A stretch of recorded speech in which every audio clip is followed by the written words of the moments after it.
We've got a PSA for you. Personal lubricant isn't just for when company's coming over. It's a daily essential that deserves a permanent spot on your bathroom counter, not hidden in the bottom drawer of your nightstand. Iris's water-based moisturizer works double duty, providing long-lasting hydration while reducing friction, whether you're enjoying a little quality time alone or sharing the experience. With clean ingredients and no irritating additives or fragrances, it supplements your body's natural lubrication without disrupting your delicate pH balance. Iris, it looks good and it works even better. So you can look good and work even better. Use code TIP20 for 20% off at lovemyiris.com. That's TIP20 at LOVEMYIRIS.com. Welcome to This is Perimenopause, the podcast where we delve into the transformative journey of perimenopause and beyond. I'm one of your hosts, Mikkel. And I'm your other host, Michelle. And we know firsthand how confusing, overwhelming, and downright lonely this phase of life can be. Join us as we share real-life stories and expert advice to help you navigate this journey and advocate for your best health. We used to think menopause signaled an end, but really, it's just the beginning. Find yourself ruminating for hours over something someone said, or apologizing for things that aren't even your fault. Or maybe you're the woman who looks incredibly successful on the outside, but inside, she feels like she's constantly failing some invisible test. If you're nodding along, then you are going to love today's conversation with Dr. Justine Corry. Dr. Corry is a trauma-informed relationship coach and former clinical psychologist with over 20 years of experience guiding women through deep emotional healing. What sets Dr. Corry apart is her ability to help smart, self-aware women like you and me who've read the books, done the therapy, already understand a lot of our triggers and traumas, but who are still stuck repeating the same old emotional patterns, to finally breaking the cycle and actually doing something different. From understanding why we develop patterns like self-sacrifice and people-pleasing, to learning how to become what Dr. Corry calls self-led, this episode is packed with insights that will make you feel seen, understood, and hopeful about creating real change. We even get a live coaching demonstration that will show you exactly how these patterns play out in real life and what you can do about them. We all need this conversation, so let's dive in. Dr. Justine Corry, welcome. We are so excited to have you with us today. It is so amazing and surprising to be here, actually. And I loved it when I got your email. It's like, oh my goodness, someone from Canada wants to speak to me. Yes. So for our listeners, a little backstory. I was on our Instagram feed one day and up popped this post from Dr. Justine Corry, and it was about women over apologizing and how that has become her Roman Empire. Yeah. And I read through the carousel and I was just floored. And normally I would wait and talk to Michelle, and I didn't wait. I just immediately sent you an email and said, please, would you come on our podcast? We need you, and all of our listeners need you. So maybe we'll start then with a bit of your background and how you became a behavior change expert. Yes, and, okay. Then we can dive into the work that you do. Sure. So I have been in mental health, working in mental health for 25 years, and I've been a clinical psychologist for 20 of those, so a long time. And so I suppose within my training, you learn pretty much how to take people from A to B from a mental health perspective, trying to improve their mental health. And when I was in my trainings, this was in my late 20s, I was really, really lucky to be exposed to schema therapy, which I might want me to explain a bit about that. Mm-hmm. But the very crux of it, very briefly, is that it looks at patterns rather than symptoms. That's probably the key differentiator between that and other therapies. So from the word go, you're talking to someone about the patterns they're stuck in, not just their mood, their anxiety symptoms, or their stress symptoms, or their burnout, or their depression. You're pretty much orienting them to, okay, why are you stuck? How did you learn this? And what do we need to do to get you unstuck? So that's right. So I was exposed to that very early in my career through a research project I was involved in as a research assistant. And that really just altered my trajectory as a clinician, because I was training in CBT at the time, which is a great therapy, but it's very much looking at negative thinking, which is only part of the story when you think about behavior change. Now I know. Mm-hmm. And so this just enabled me to make very quickly a decision to go, oh my goodness, I'm not going to just be a CBT therapist. I'm going to be a schema therapist. I'm going to get right to the crux of issues for people really quickly, from a pattern perspective. And I suppose when I call myself a behavior change expert, it's because I think looking at things at a pattern level is the best way to get people to shift, because the clarity it gives is unbelievable. It's amazing. You know, we're awful observers of ourselves. Like, we make things up if we're not sure. All the time. Oh my God. You're Yeah, Michelle's like, you just nailed it. And the look on her face was like, yep. You know, think, oh, it's probably this, you know, it's my sleep, or, you know, and look, that could be a part of it. But generally, if you've got some emotional state that you're not liking and it's hanging around, there will be some pattern or schema underneath it as well. I'm going to jump way ahead, but let me stop for a second, put a pin in that. And then can you go a little deeper on schema therapy, or like? Well, schema therapy acknowledges from the very beginning is the fact that we all come into the world with emotional needs that are universal, a particular temperament, and we're born into a particular family of origin. Okay, and part of the reason why our brain is so undeveloped when we're born, part of the reason, is that we uniquely fit into our family of origin and do what we need to do to stay connected and therefore survive. So people who say your childhood don't matter don't understand that fully. And then depending on what experiences you have and how extreme those are, you develop negative or maladaptive schemas. Okay, so a schema, think of it like a lens, like glasses. Okay, so I'm seeing a particular view without my glasses on. I put my glasses on and I see it clearly, or I think it's more clearly, more crisper, and in a different way. And that's a good way to think about what a schema is. So for example, if I'm a child and I'm born into a family where there is, say, a lot of chaos and busyness, and, you know, it doesn't even have to be like full-on trauma, okay? That definitely creates schemas. But the majority of us get schemas created by just the small daily misattunements, unmet needs that just accumulate over time and impact who you think you are, how you show up in relationships, and what you expect from other people. So if I have a parent who's a bit cranky and irritable and stressed, That's me. So what's happening to my son? Oh my God. What? A parent that's cranky, irritable, and stressed? That's what? okay, well, look, you know, if you are more like that on average, they're going to experience more unmet needs and they might get a defectiveness schema. So I'm not good enough because I'm always being shouted at or criticized or not being paid attention to. Yeah. And so then what happens for that person is they grow up very sensitized to criticism, and things that one person might think are neutral become like a criticism to them. It feels like it.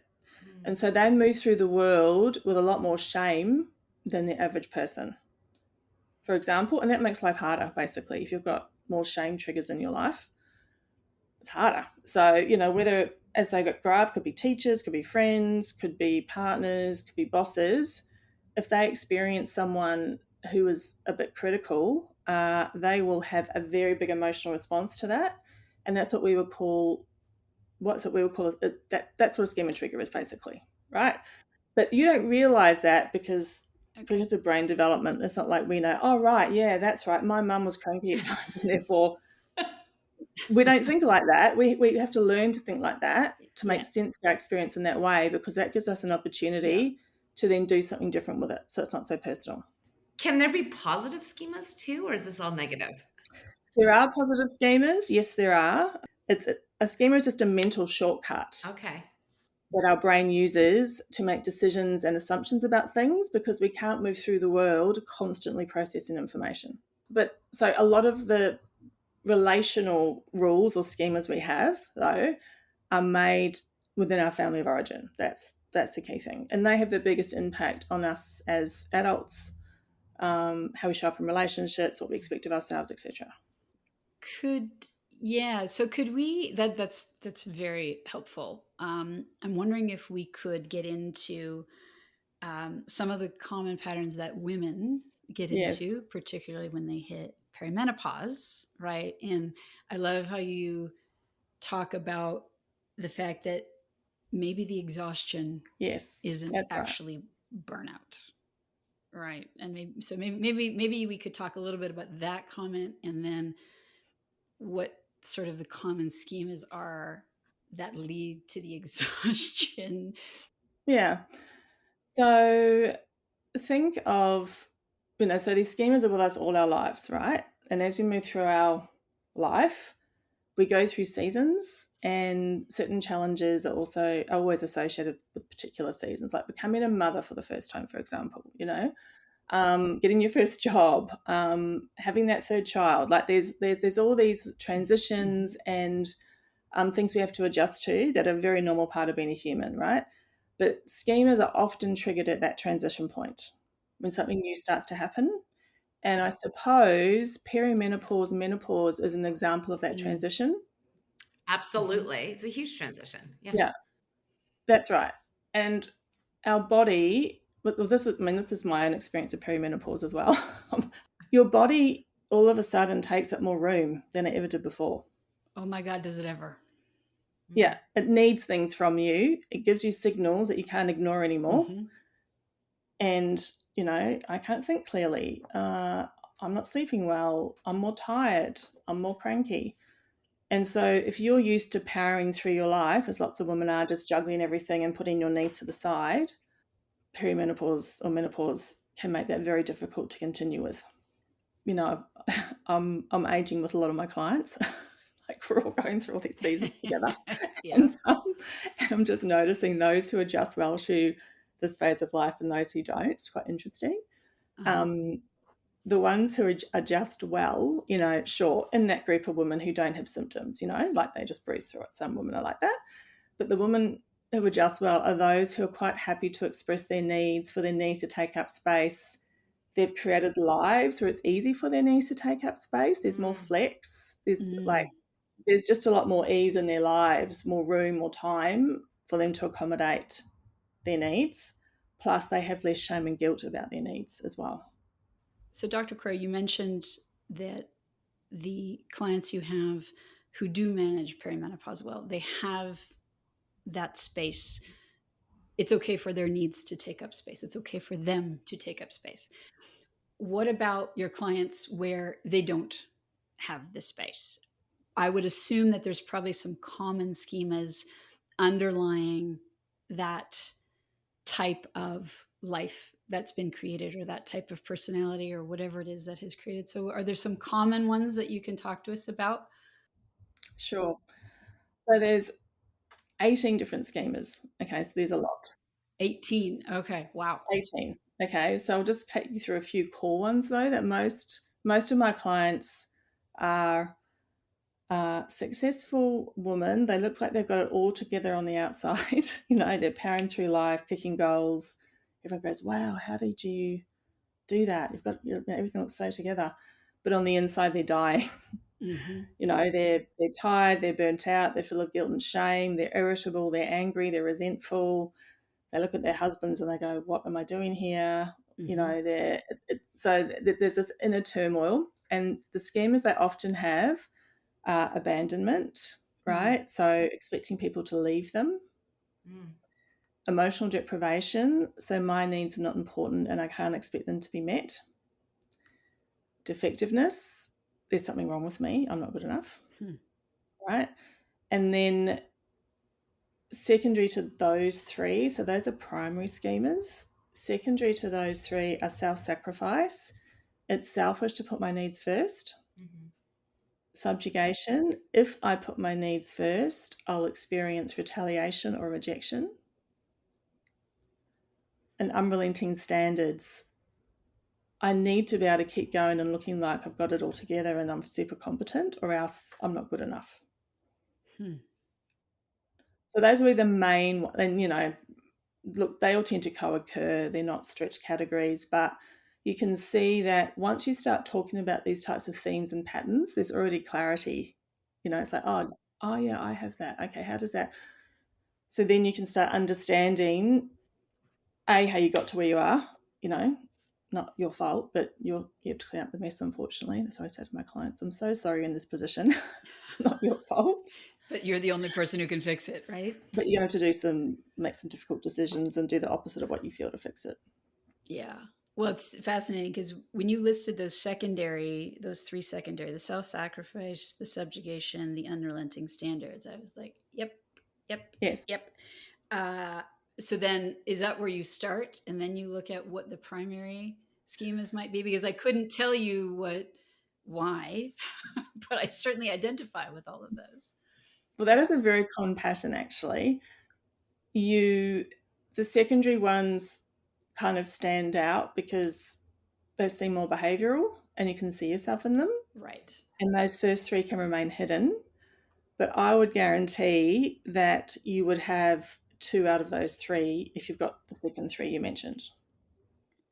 Do you know, it's funny because when you said the first 3, I was like, well, doesn't everybody feel like they're not good enough? Like, that's what? You mean I just assumed we all had that little core nugget somewhere deep inside of us. Yeah. There are people who walk around in the world who aren't really bothered by those thoughts. Really? Yeah. God, I'm envious. I know.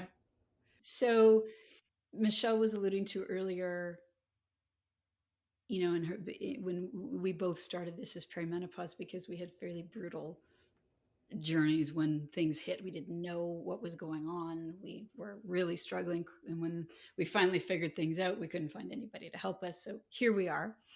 But I know Michelle has done a lot of work. I think out of necessity, Michelle, you had to make space for your needs. I hit a wall. Like, I don't know if it was hormones or what it was, but I went down a dark. You were not functioning, right? We talked about this on a recent podcast. We would get on a phone call and suddenly Michelle was crying and couldn't explain why, just, and had you'd never had mental health challenges in it previously, right? So really struggling, but Michelle, without understanding what a schema is, has really done a good job of making space. So do we inadvertently end up addressing schemas?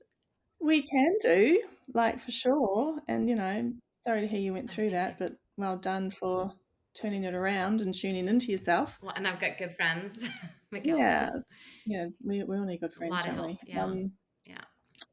We can do, sometimes circumstance forces us to do it, right? So maybe in your situation, there was always room for your needs to take up space, maybe, but the barriers were in you to do that.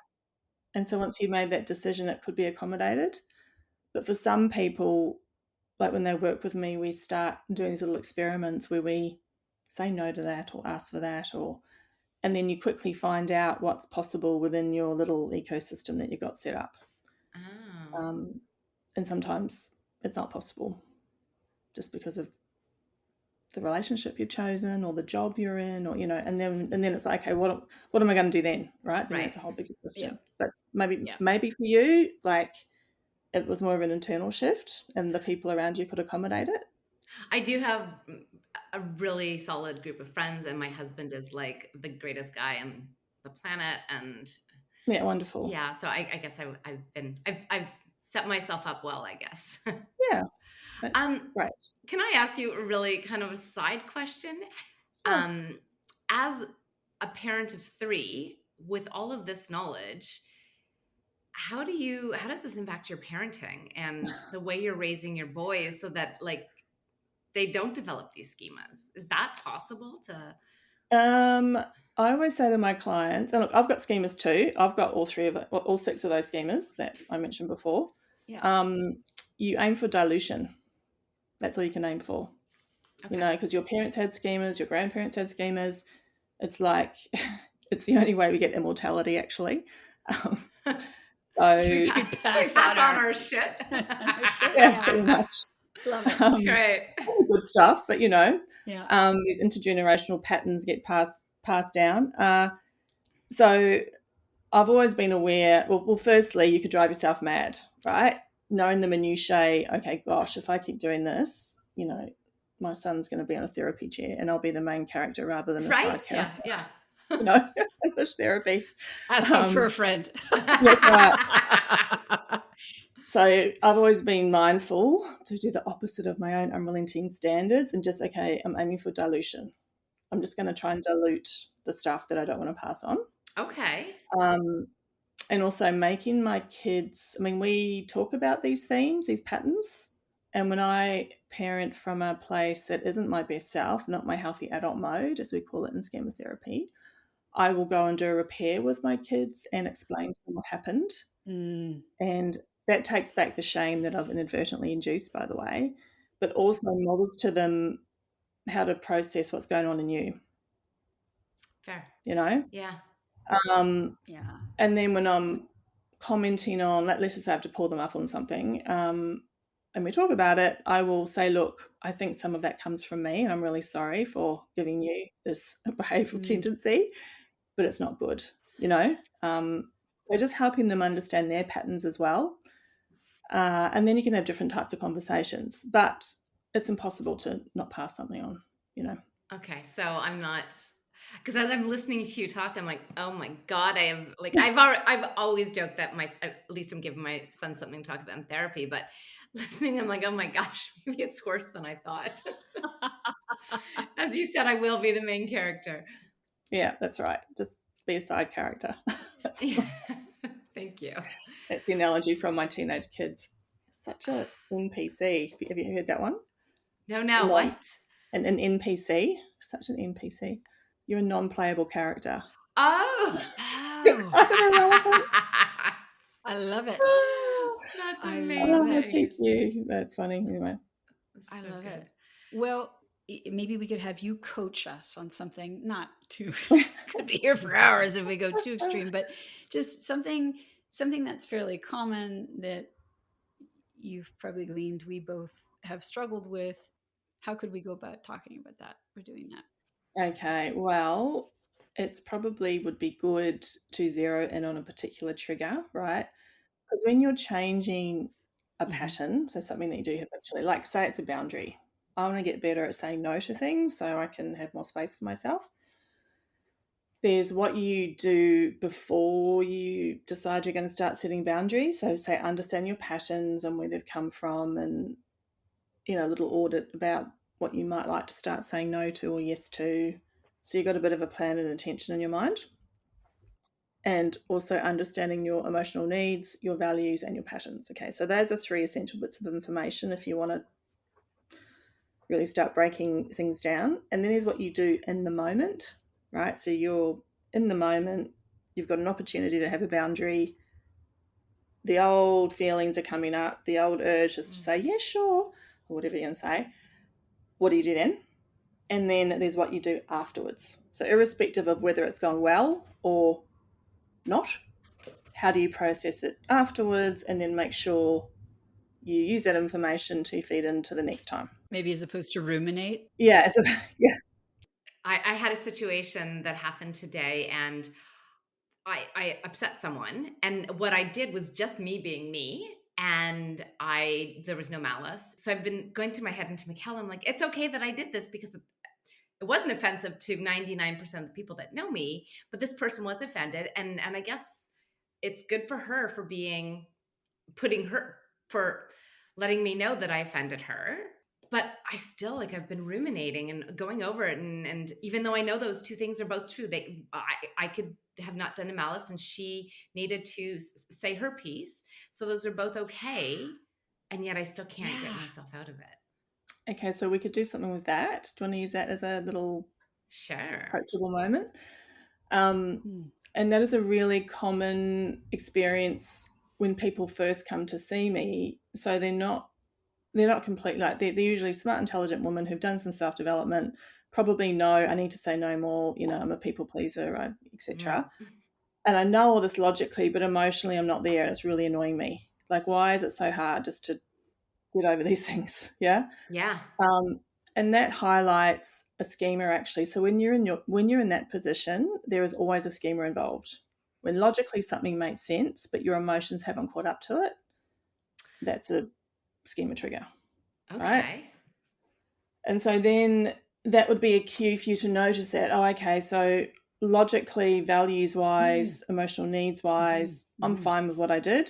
I don't think I did anything wrong. My moral code is all good, but these emotions don't make sense to me. And so the first thing is actually to understand what's going on, validate the feelings, and give yourself clarity, okay? Okay. So I'll get you to close your eyes for me if you're comfy. And this is just a little thing I do with clients to teach them to tune into their bodies. It's not mine. It's a guy called Dan Siegel. He's an amazing neuroscientist. Have you heard of him? Yeah, love him. And it's called the SIFT exercise. But what it does is it gives you the information you need to start making sense of your patterns, okay? So think about the situation with your friend. And we're going to just get you to tune in, and you're going to tell me what bodily sensations you have, what images you have, what emotions you have, and what you're thinking. So we're going to break down, it's like we're going to zoom in and really dissect it. Okay, so just bring maybe the part of it into your mind that you are finding distressing. So the particular word you said, or it could be her facial expression, or it could be what she said, just bring that into your mind. And then if you don't mind, just tell me what the image is. I can just see what, like, I'm just replaying the situation in my head. Okay. Is it from a bird's eye view? Is it from your perspective, or is it how you look to her? A bird's eye view. And what is so triggering for you about her response? I was just shocked. Okay. All right. Good. Now stay with that feeling and just tell me how you're feeling in your body. I can feel like a really big weighted ball, heaviness in my like middle, like upper abdomen. Okay. All right.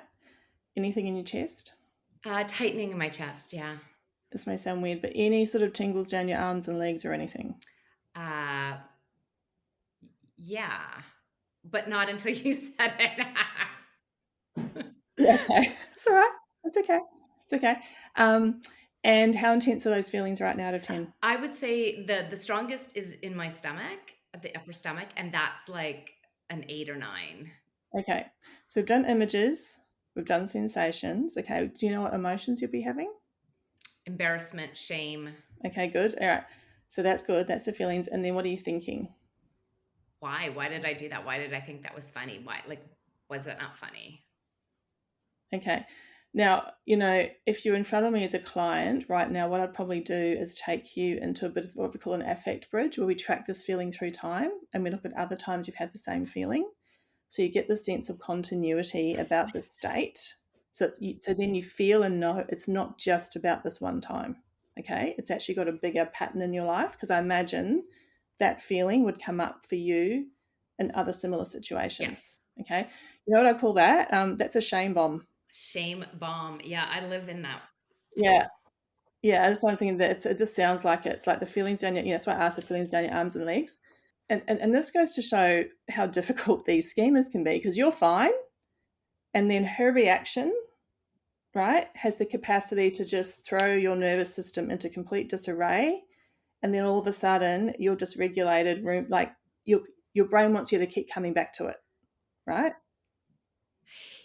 Yeah. And you know what, though? You just said something. I didn't even think of it as I was in a parasympathetic state. Like that, I didn't even, it was all here for me. I didn't even think about the fact that my body is doing fight or flight kind of right now. Yeah. And, so your body thinks you're in danger, which I know is a bit weird, doesn't make logical sense, but just keep in mind, for a little person, for a child, rejection is dangerous. So the part of your brain that punches out emotions is referring to rules that it learnt when you were little. And that's what's coming up now. Yeah. And so that exercise, not that you can do that in the middle of a trigger.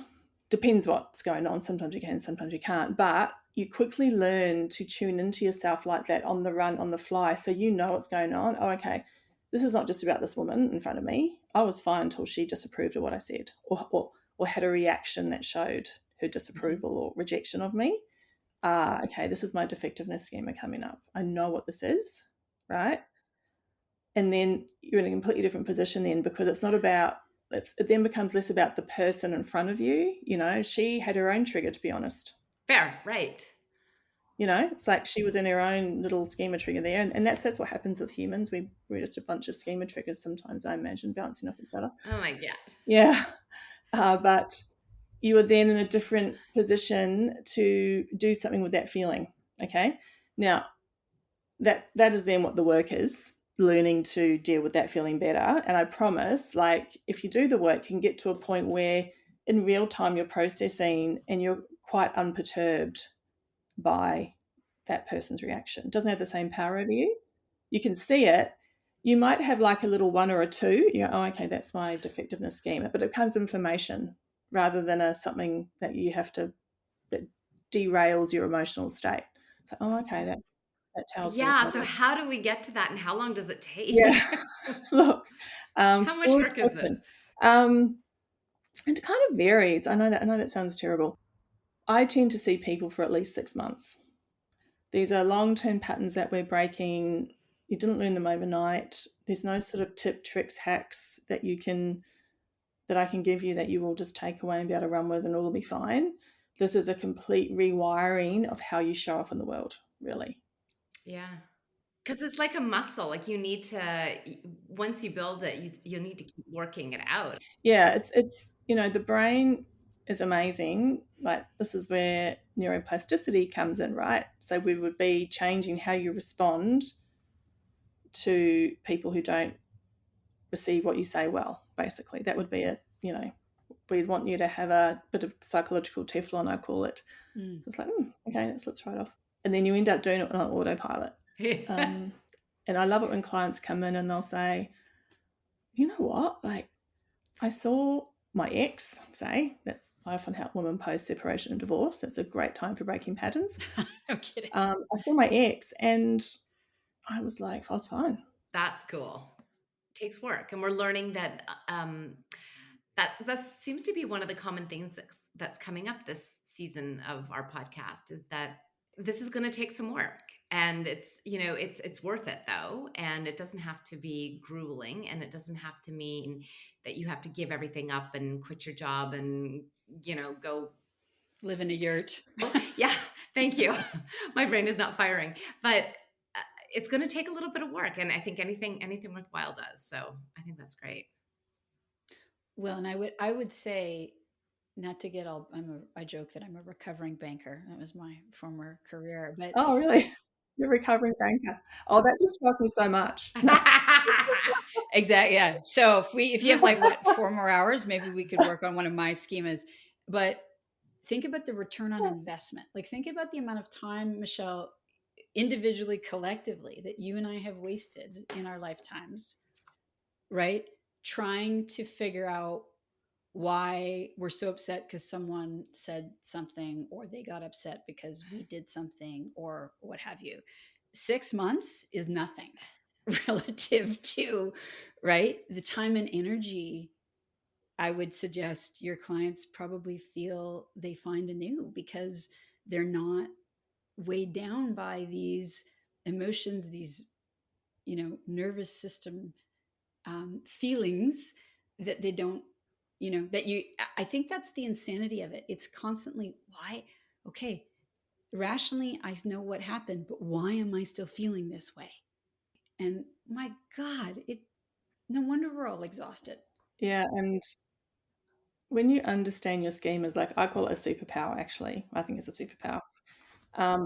You get clarity very quickly, and confusion is distressing for a human being. We hate not knowing why. Once the loop's open, we want to close it. Then there's the change process, which, I'll be honest, is a lot more frustrating and disheartening at times, because you're then showing up and trying to do the opposite of what you feel, which, by the way, our brain isn't designed to do easily, for good reason. So it's really going against the grain, which is why change is so hard.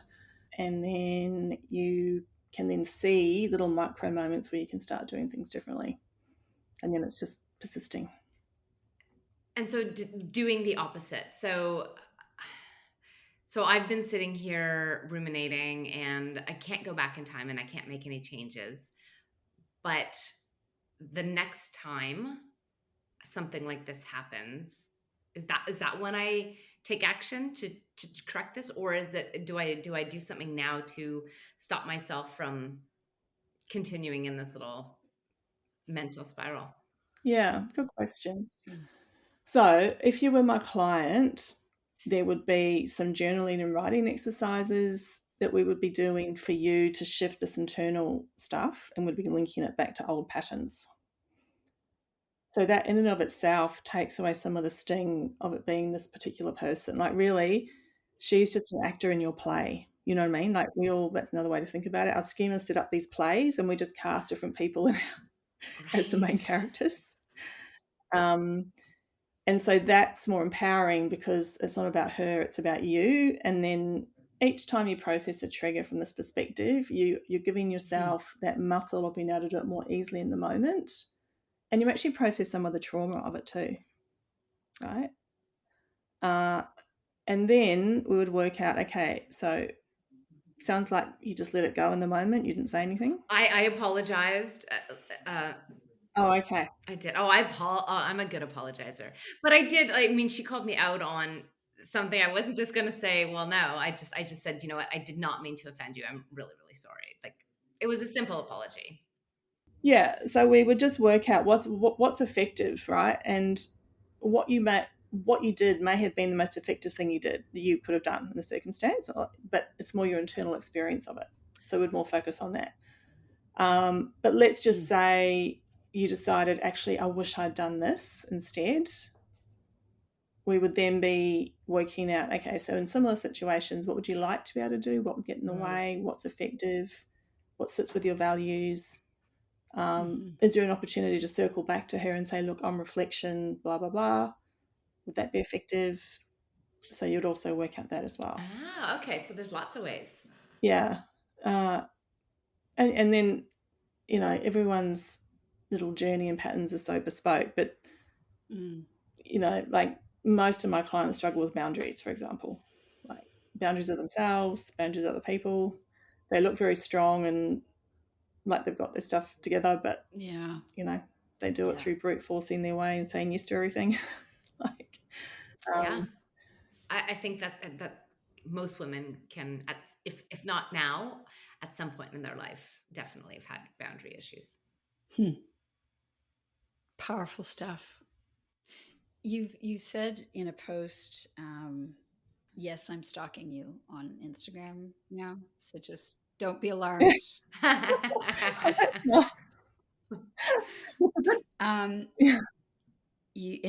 time I see you on Instagram, I read something new and I'm like, oh, this is so I good. get so many screen grabs and like, yeah, I'm always like, and Michelle, Did you see she this? said this.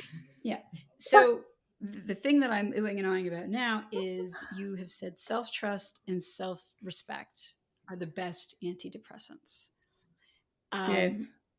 Like I get chills even just saying that out loud. So can you elaborate on that? I think there isn't a listener out there who doesn't feel that in some way and probably could really benefit from better understanding what you're talking about. Yes, and that's something I strongly believe, by the way. You know, I see women, or like they come and they're depressed. Okay, they're shadows of themselves. You can tell them they're like hunched, they're looking down, their voice is soft, and they're blaming themselves for whatever is going on when they shouldn't be doing that in reality. And they have got all of these schemas, usually the 6 that I've mentioned as a minimum, that take them away from having their own internal compass about what their needs are and what their values are, and therefore showing up in relationships with those in mind. And so they're in situations where they're feeling trapped, controlled, invisible, burnt out, exhausted, they're over-functioning, and as a result of that, they're depressed, right? Because no human thrives when their emotional needs aren't met. We all have universal emotional needs, okay? And so what I'm trying to move them towards, like really the transformation I'm trying to give them, is to look within themselves for the answers, not looking outwards to other people's reactions to tell them what the answer is. I love that. Yeah, because as soon as you do that, you're powerless. And you're just tossed around by other people's schemas, to be honest, generally, if someone's behaving poorly. Mm. And so when you've got that solid center, I know what I'm asking for is reasonable. It's okay to want this. I'm doing this effectively. This is not a me problem. I'm showing up in a way that I'm proud of. You're not capable of doing that in this moment. Okay, you've got your own stuff going on. You just feel different. You just feel good. And that's, you can't do it if it's just an act. There has to be an embodiment of it. When you do it as an act, does that often lead to what you refer to as hyper independence? That's right. That's a coping mode. Yeah. Yeah. You're in a coping mode. You're looking like a duck on the water, but underneath you, Yeah. there's that internal turmoil. And the only way out of that is to be able to tune into yourself, trust your intuition, really be able to articulate your values and your emotional needs. And that is your guiding light, right? Mm. That's how you show up. And self-trust and self-respect come from that. So when you've been in an interaction, even though it's difficult, but you've shown up in a way that you're proud of, that's self-respect. We all know that feeling when we're going, oh God, why did I not say anything? Why did I just go along with that? And then you've got all the guilt and shame, like guilt and shame, not self-respect. No. It's hard to have. So then you feel good, you feel empowered, right? I want women to feel empowered. What is one thing, Dr. Corry, that you would share with women in perimenopause who are suddenly exhausted, feeling overwhelmed, and don't quite know what's going on? What's the one thing you'd like them to know? Well, commonly the first reflex might be to blame yourself and think, what's wrong with me? Why aren't I my happy self? Why am I such a cranky so-and-so? Why am I not coping? Why am I not thinking clearly? And have a lot of shame and guilt around it, right? And to not think about actually what's going on in my body, what do I need? It's okay to be having symptoms. It's okay to not be 100%. It's normal to be feeling not 100% in this phase of my life, this season, all normal, all good, it's biological. And then look, okay, what is it in my environment that isn't supporting me to get what I need? Right? So to think, obviously problem solve what's going on with you with, whatever medication or other treatments you want to try, obviously, but not see that as a burden. Like we're so used to seeing our needs as burdens, when actually, like, it's just the way it is. Like, it's fine, it's normal. And then, it's not you, it's your cage then. Okay, so what's going on around me that's making this hard? Could be relationships, could be jobs, could be children. It may be that you have to step back from doing what you'd normally do with your kids. Okay, actually, you know what? Now's the time to make them do a bit more for themselves. Yeah. For example. What if you're in a relationship? What if it comes up that you've done this work and you feel like it's either the job or the relationship, and a lot of women feel stuck though. They don't feel that they can make some of those big changes maybe. Well, the should I stay or should I go question's a big one. And you arrive at that question generally after you've done a bit more of this work I've been discussing. So you kind of know what your stuff is and how you're showing up. And you might have already been experimenting with showing up more effectively and seeing what happens. And then it's like, okay, what's possible? So practically speaking, could I end the relationship? Could I leave the job? Then it's like, okay, well, I could. So what is it in me that's preventing me? And that's more sort of patterns and stories you're telling yourself about, etc. Or it could be, actually, I can't. There's practical reasons why I can't. So then how can I manage it in a way that doesn't make myself the problem all the time? So even if you're stuck in a difficult relationship or a difficult job, you can still shift how you're showing up for yourself. Right. and be coaching yourself through it and making sure your needs are met to the extent that they can be, and being effective and showing up in a way you're proud of, rather than letting the situation crush you. But I will say, after you do this work, I often laugh with my clients, it's like they develop an allergy to being subjugated, allergic. I cannot stand to be in this situation where I feel inauthentic and I have to pretend that I'm okay with it. My body's just saying, no, I'm just not doing that. And then once you're in that state, it's amazing what happens. Yeah. And I would guess you probably have had clients where maybe when they get to that state, when they give maybe the office or the boss or maybe the partner the opportunity to understand what's going on, what they're feeling, that maybe there are then changes. I don't know. Is that? Can be. Yeah. Yeah. And that's part of the finding out. Like when you start expressing your needs effectively and showing up for yourself and being the best partner or employee that you can be, that you're proud of. And part of that is being an effective communicator around the problems or the complaints you have. You will quickly see what's possible with the other person. Yeah. And whether they're capable of reciprocating or changing or, being open to modifying their behaviour. And sometimes they are, and amazing things happen, and sometimes they're not. You must love your job because it's hard, but I can't even imagine how amazing it is to see someone come into themselves, right? I do. I was just going to say, I love what I do. One of my favourite things is, well, it's a couple of favourite things, but, when I describe that woman who, looks downcast, not taking care of herself, Yeah. And then one day she'll walk into my office and she's just got this vibe going on. It's like I don't know, she might have lost a bit of weight, gotten fit, you know what I mean? Like feeling good in her body. She's making eye contact. I'm like, wow. No kidding. That's so cool. I said, I wish I could take it before and after. Right? That's amazing. And that's just her shifting how she's showing up in the world. That's amazing. Being self-led rather than, editing and ducking and weaving. Self-led. That's a great, and so much in that.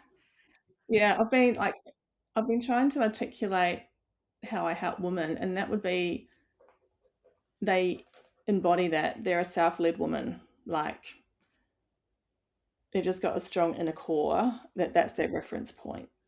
Not everyone's reactions around them. Obviously, just to reassure everyone, it's not like you become a selfish, I don't give a shit about anyone. No, but you're showing up how you want to show up, and you can do that more effectively. You're not as cranky and resentful and irritable, to be honest, because you're doing it. Well, and I would say you can be more caring and more impactful and more loving to anybody in your orbit because you're not exhausted by flipping out about everything. And you're not carrying the weight around, the weight of the world. Like carrying the weight around and not, right? And so it's not that you don't care, it's that you care about the things that matter. It's great. It's a great place to be. And it sounds like it. So we all need to come and see you. It's funny, as I'm listening to you speak, I keep thinking of that Roberta Flack song. I felt he'd found my letters and read them all out loud. Like, I'm like, oh yeah, me too. Oh yeah, me too. Like, this is like, everything has resonated so much. And I'm sure that there's a lot of other women that are like, how do I work with Dr. Corry? And if I can't, how do I find another schema therapist? Like, are there a lot of you out there?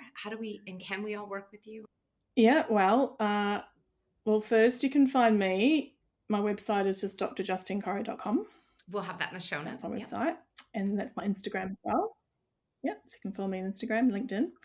And yes, you can have one-on-one coaching with me. I'm starting up a group program, which I'm really excited about because I think as women, there's a lot to be said about being together and, realizing, sure, we've got these patterns that we learn within our family of origin, but there's also just patterns we all have as a woman generally, And that community is key. Yeah, and it's often when I'm working individually with clients, I've been thinking, I wish you could hear what my other client had to say about this, because she's one step ahead of you. I think you'd be really inspired. But so I'm starting that Amazing. probably in June, so you can get on the wait list for that. And then I'm also running a workshop in a few weeks for women who are wanting to apply this framework to their dating.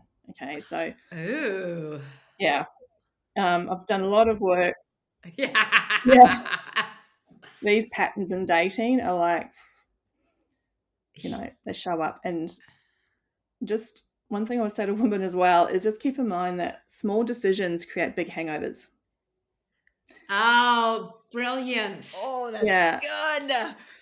So, for example, agreeing to go on that second, third, fourth date with that guy and then getting attached to him because you start sleeping with him and then he becomes a partner, should have said no to that second date when your body was telling you he's off. There's something off about him, for example. Like, your body knows, but we override it all the time. Our schemas cause us to override our intuition.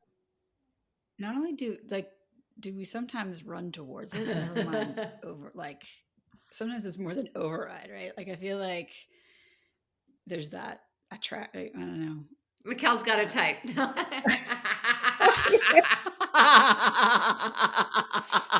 I could put a few hypotheses out there, but that's a whole other, there's so much in that. But I really love helping women not choose another dud relationship, because relationships have the biggest impact on our well-being. Mm-hmm. If you've got a relationship where you're triggered, your nervous system's on edge, and you don't feel supported, you're not going to be able to look out into the world and be your best self. You're going to be preoccupied with dealing with that shit in the background. Yeah. It takes up a lot of space. Yeah. It's just preoccupying when it shouldn't be. You can't then do other things that are important to you. That's why I love catching women in between relationships. If they're out of a bad one, sure, they may be dealing with a difficult ex, but let's not create another one. Let's choose differently. Yeah, no kidding. Yeah. Oh, that program's going to be amazing. And that's a workshop, sorry. Yeah, that's the workshop. Then there's a group program, and and you can work one-on-one with me. But schema therapy, there is, I'll give you a link you can put into the show notes where you can search worldwide for a schema therapist near you. Excellent. That would be amazing. Oh, great. Yeah. And, like a lot of us do online appointments now. Like, I've got clients all over the world. Mm-hmm. So you're not bound by, you don't have to just practice in Australia, as an example. No. Oh, amazing. No, I've got, clients everywhere. I love it. Well, I'll be in the group. I'm signing up.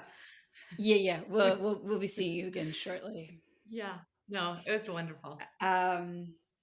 Thank you so much. This has been so impactful and is going to be so helpful for so many people. So thank you very much. Yeah. Yeah, thank you. See, this is an opposite action for me. It's like, I let that sink in, because normally I go, it's not that great, isn't that? Well, what I know isn't that important. Oh my God, I love that you just did that. Thank you. Yeah, it is. No, thank you for demonstrating. Yes. Thank you. That's right. That is so important, because how often do we all do that, where we just dismiss, oh yeah, it was nothing. No, it wasn't nothing. It was really powerful. Yeah. That was one, and I heard you saying it, but now that was resonated. That was amazing. Well, so lovely to talk to you, and anytime. It's that was really fun. Absolutely. Thank you. Thanks so much for listening to the show. If you like what you hear, please take a moment to rate and subscribe to our podcast.